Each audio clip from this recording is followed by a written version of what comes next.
People, we confuse our kids. We can put a rat in a cage, and there's a red door and a blue door. And the red door, if he goes through there, he gets shocked. And in the blue door, there's food.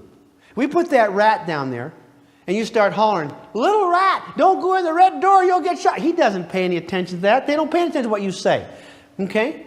And then he goes to the red door, and he shocks the end of his nose off.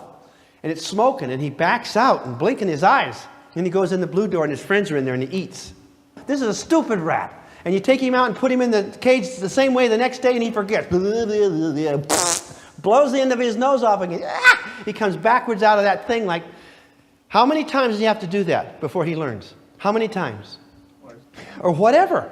Now, when this kid is stinky, and you put her in timeout, don't talk to her, don't explain it. All we do is confuse it and give them more attention.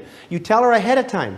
When you are intolerable, or you're disrespectful, or I get sick and tired of you being around here and putting up with your nonsense and your stupid behavior, you're going to time out. And you can stay in there until I feel it's okay to come out. And then you can come out and you're on probation. And you can be sweet and loving, or as soon as you're bad again, you're gone for a long time again.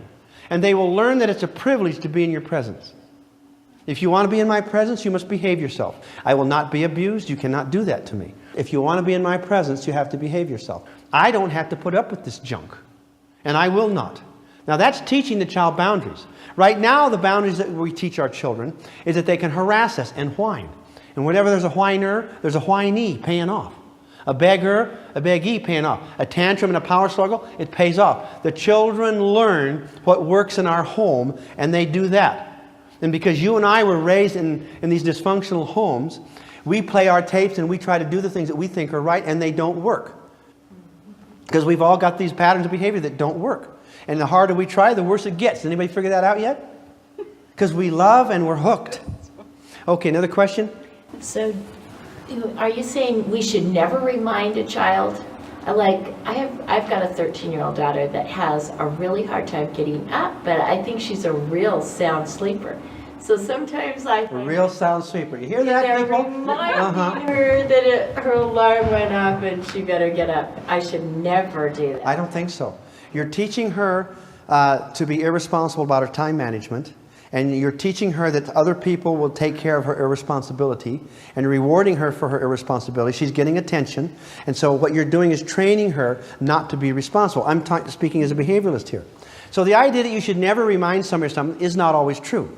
Like you got a 2-year-old, you told them don't go in the street, but a 3-year-old or something, and they're in the street. And there's a truck coming.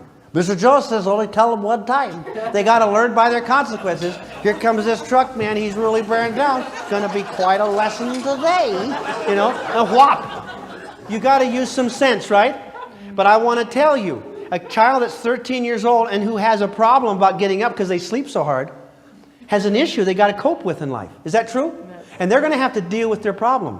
And it's their problem, not yours. And by being irresponsible, she shifts it to you, and you rescue. And when you rescue, you are saying, I acknowledge that you are not capable. I acknowledge that you are not capable. You are deficient. Therefore, I, the superior being, will correct this and keep you afloat until you mature. Pardon me. Okay? Do you get it? All right, but isn't that the message? But see, she has missed the bus so many times. Yes. But I guess not enough. She gets to school, doesn't But she gets to school. And then I charge her to take her to the bus. So you charge her? Yeah. I think I would just She pays give up on taxi it. service. She pays taxi service, so Yeah. you're kind of halfway there. A little bit. But the real issue is you're still backing her up. Yeah. Now see, somewhere, some kids need a little more than others. They're all different, right? But we can make excuses because we want them to be to school. And we don't want them to have to pay fines. And we don't want them to have to do this. So we jump in and rescue. Rescuing is a terrible trap. It reinforces irresponsible behavior.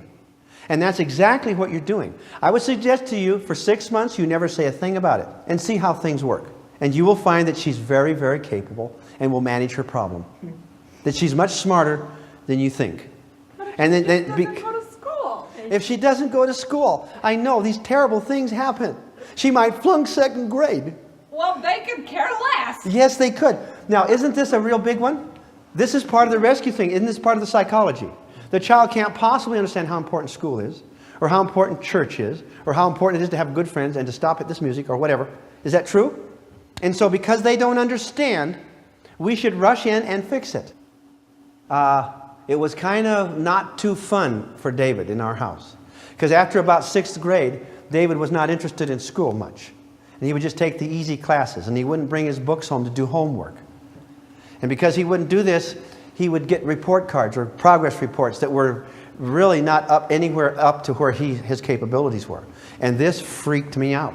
That punched a button in me that just sent me up ballistic. Education is very important to me. And he couldn't possibly understand how important it was to do well in school, because he's got to go to college, he's got to support a family, etc., etc.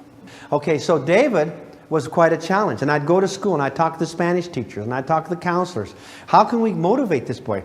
He wasn't concerned. David, get in here and do your homework. I don't have any books. Well, where's your books? I don't bring them home. Those kids got books. Don't they have books in school anymore? I don't leave my school. His idea was that if the teacher gave you homework and didn't give you enough time in class to do it, that was their problem. He wasn't going to haul books home and ruin his life because some teacher couldn't plan better. Okay? That was his attitude. I mean, really. And I was jumping up and down. 7th grade, 8th grade, 9th grade, 10th grade, 11th grade, 12th grade, clear on out. Then my boys go into the Marine Corps out of high school, called attitude adjustment. They go into the Marine Corps for 6 months and come back and go into the reserve program. Then if they want to be an officer, they can do it in college and go on with it. But they get a good look at it, and I believe service is very good for a boy. You know, especially when they're not shooting at you, okay? That's different. All right, so he goes in, then he comes back. And he says, Dad, I want to get an education. I really do, but I don't think I learned anything in high school. He got accepted on probation, I think, in a college, and he did fine. See, my background is educational psychology and how to study, and how to learn, and how to teach. That's my area. That's what I've studied. Did you think it made me happy when my boy turned around and said, I want to learn? So we got him a tutor, and he paid for part, and I paid for part. And he took the hardest classes they could in the first 2 years. And he got straight A's. I think he got 1 B in physics. He sweat bullets. I mean, he struggled. And would you believe he took a couple English classes and learned all the English he never learned in high school? He took some math classes and learned all the math he never learned in high school. Do you believe it? And I had been lying to him. I said, if you don't study down, you won't get in college. He did get in college. And he got in college, and he did so well that first 2 years, he got a full academic scholarship to a major university. And then he got accepted in law school and graduated with honors. And a couple months ago, he got promoted to major in the Marine Corps. He's overseas. It's a career for him. He loves it. He loves the military, and he loves his law. So he's doing fine. This was the boy that I was hammering and jumping on and screaming about. It ruined our relationship. He didn't want to see me coming around. It was always on his case. When they turn on to school, they turn on to school. And when they don't turn on to school, they don't turn on to school. And they have their agenda. Now, I'm to this point. If I had it all to do over again, I tell you what I would do. I would not hammer him about school. I would say, you want to study? You studying tonight? No, I don't want to study. I'd say, let's go to a ball game. I would build a relationship and enjoy my son. They are gone so fast. He is a wonderful man, but I strained that relationship by demanding and taking the responsibility for his education. A kid's going to flunk 2nd grade. You want to flunk 2nd grade? Hey, a lot of good reasons for flunking 2nd grade, Herkimer. You don't like to do your math. You don't want to do your spelling. You won't do your homework. You're giving the teacher a bad time. You're giving me a bad time. I got my education. I did 2nd grade. This is your chance. You don't want to do it? Hey, that's okay. Flunk 2nd grade.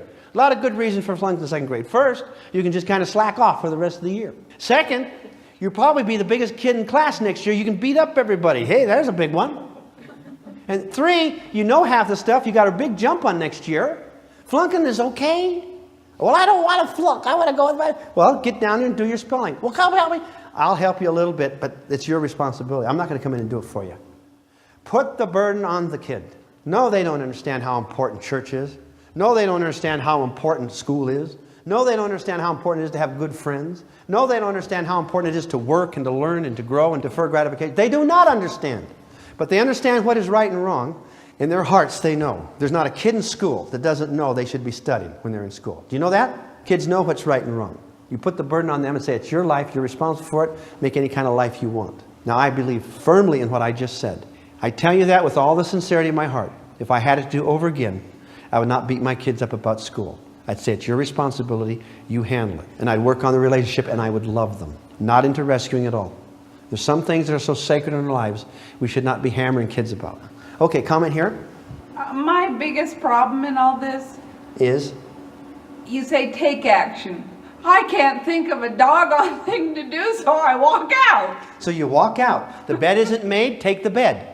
The toys are laying around, pick them up and confiscate them. Okay, they aren't doing their dishes. Then no dinner. David would not make his bed. How do you make a kid make their bed? The kid's bigger than I am. He's 17 or 18 years old. Mother's complaining to me, this boy will not make his bed. Do something, Dad, with your son. So I go up and talk to him. I'm going to talk to him man to man. Son, we make our beds in this home. Now I want you to make your bed. Will you make your bed? No. Why? Well, because I just mess it up again. You make it and then you mess it up again. You make it and you mess it up again. He says, why do you do that? That's stupid. I said, make the bed. We make the beds. Can I count on you? Mother's on my case. Can I count on you? No. Why?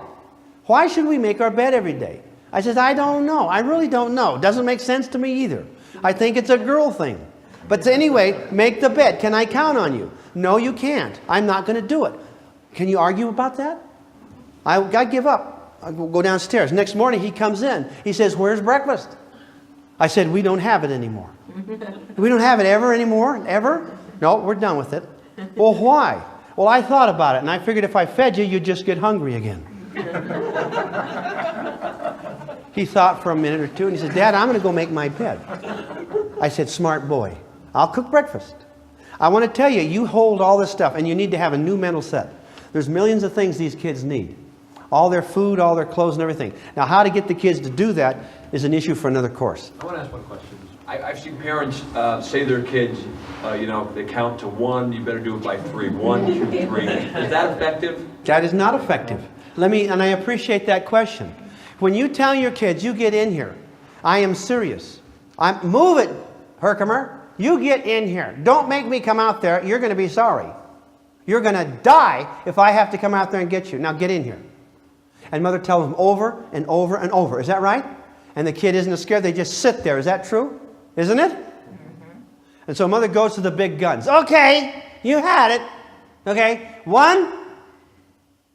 Boy, this is 1. 2. Is that right? And 2.5. And 2 3/4. And 2 7/8. Is this how kids learn obedience? No, it's how we teach them their fractions. When you say 1, 2, 3, and you talk to them, and you introduce this 1, 2, 3 joke, what you're doing is teaching them don't move till 3. Don't listen to the first things. Don't mean a thing. She's not even serious till she gets to 3. Right?